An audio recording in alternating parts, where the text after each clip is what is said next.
Alright, if you watched the first video, in this video we're just going to briefly look at diffraction, interference, reflection, and refraction. Not in depth in any way, shape, or form. Hopefully this video is very short. Diffraction, that's the first one we're going to address. And diffraction is very simple. Diffraction is the bending of waves around small obstacles and the spreading out of waves beyond small openings. So the understanding of diffraction, that I would say most of the time in your production that you're going to avoid this issue subconsciously without thinking about it too much.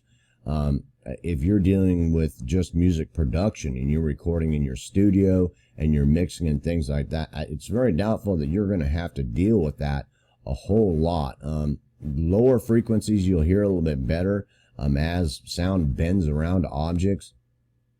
It can change the actual frequency content as your ear perceives it a little bit.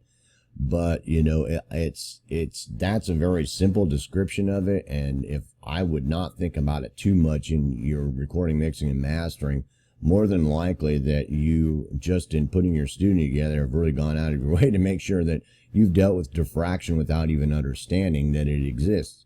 So I wouldn't worry about it too much, but if you want, you can get on there and go to Acoustics and look around.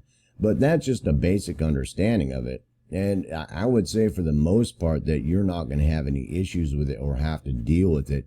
In live sound sometimes and things like that you will.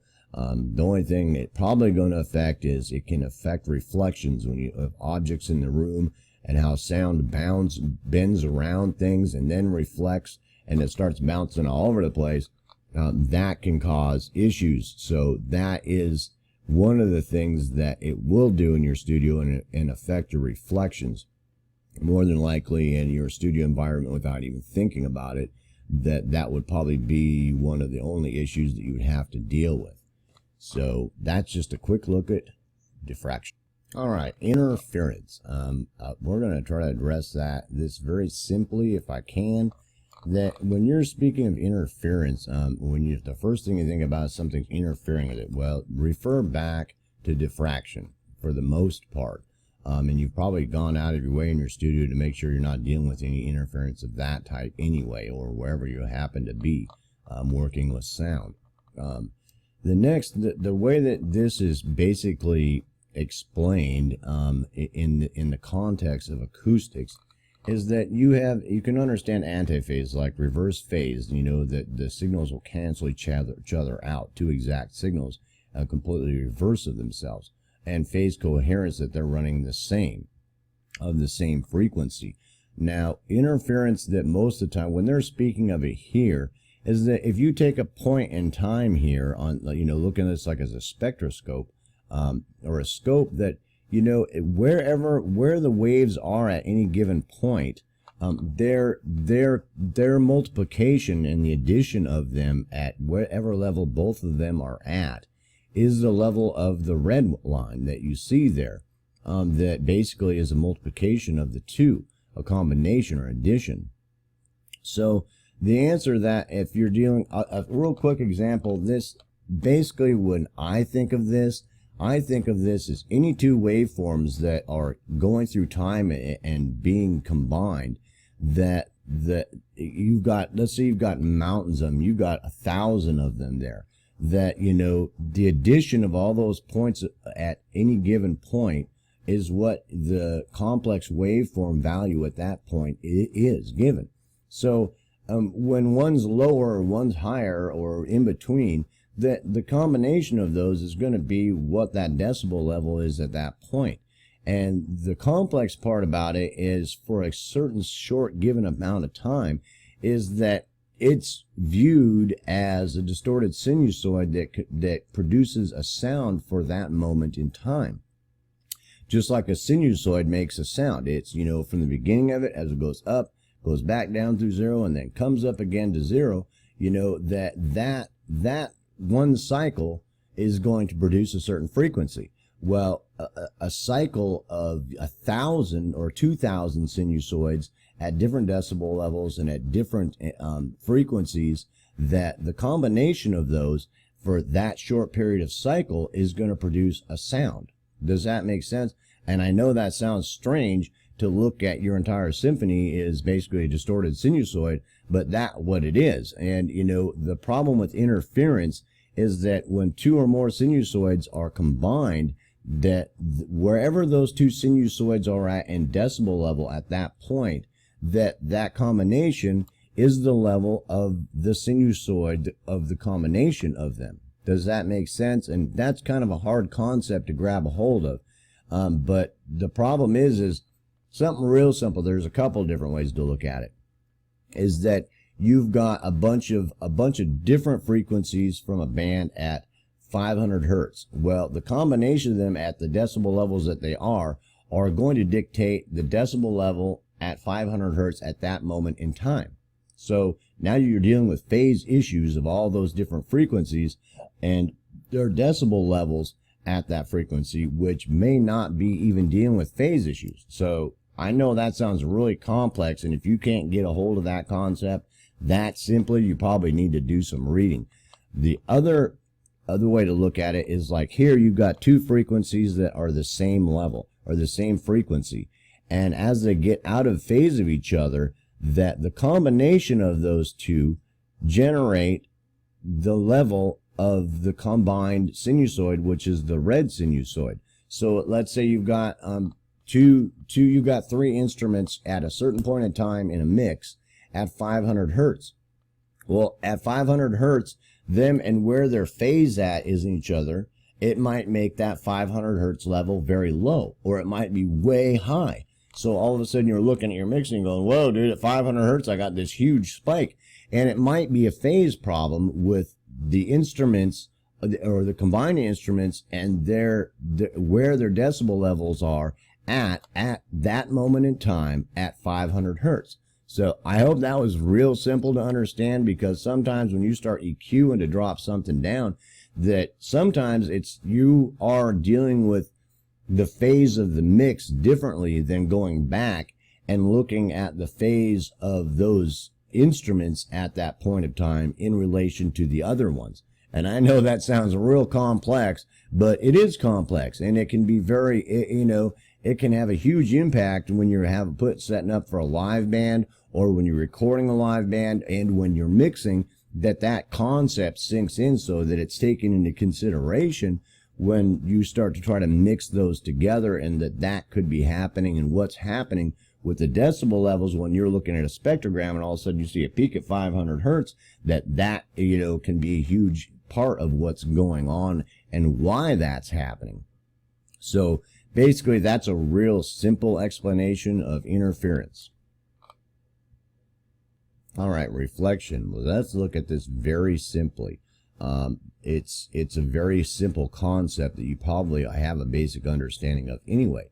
But the simple understanding of how that relates to when you're dealing with this environment or this study or this science is that basically sound, as it bounces around, that a couple things are happening. That first of all, that when it hits something and it reflects at a certain angle and goes off somewhere else, is it coming back to you or not? Is it going to make it back to your microphone to be interfering or causing or being part of the capture?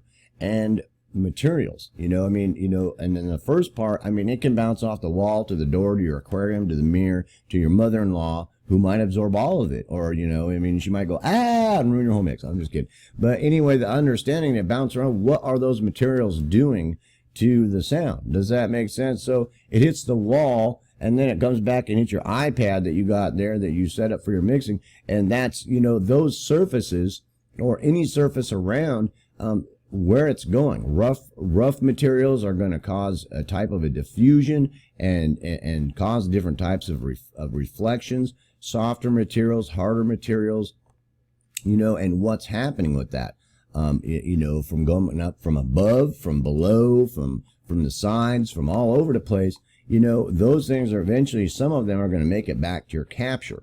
So what's happening there, and what can you do about that if there's issues?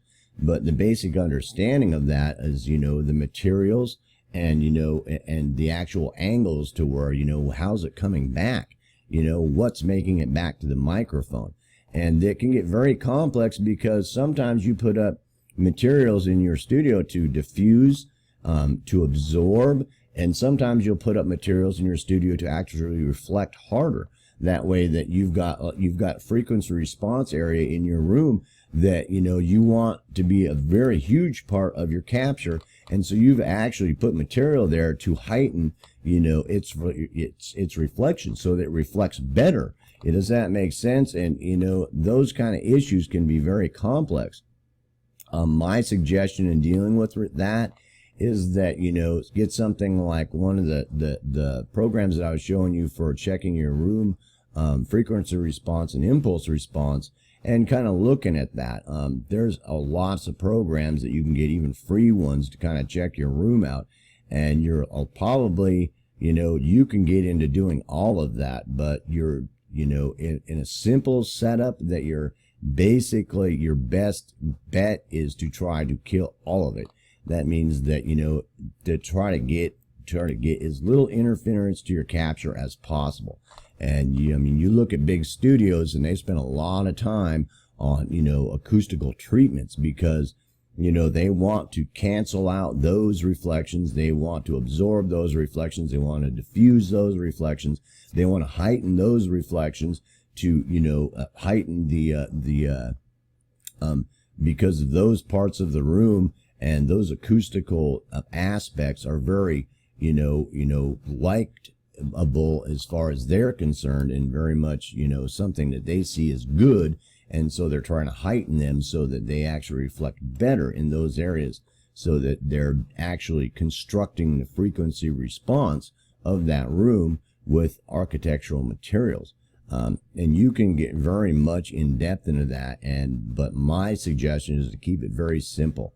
A lot of times that you can deal with most of those things in the DAW with the things that are available now.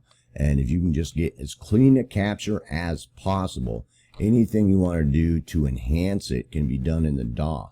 So if you start looking at it, you start getting worried about it, deal with it that way. You're probably much better off dealing with it that way than spending you $3,000 trying to, acoustically treat your room, and make your grandmother stand in that corner, your mom and your dog stand over there.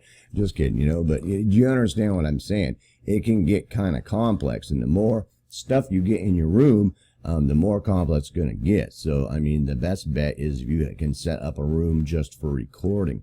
And then spend some time, if you've got the money, acoustically treat it and set it up to where it's really cool, and really has, frequency and impulse response that you really are happy with. Or a vocal booth, or, and you can build an anti-hoc chamber if you want, but, that's a kind of a basic outline of it.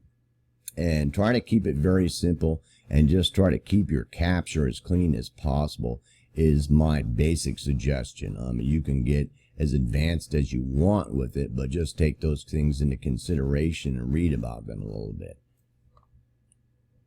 All right, the last thing we're going to talk about is refraction, and I wouldn't think you're going to probably have to deal with this in any way, shape, or form in your studio.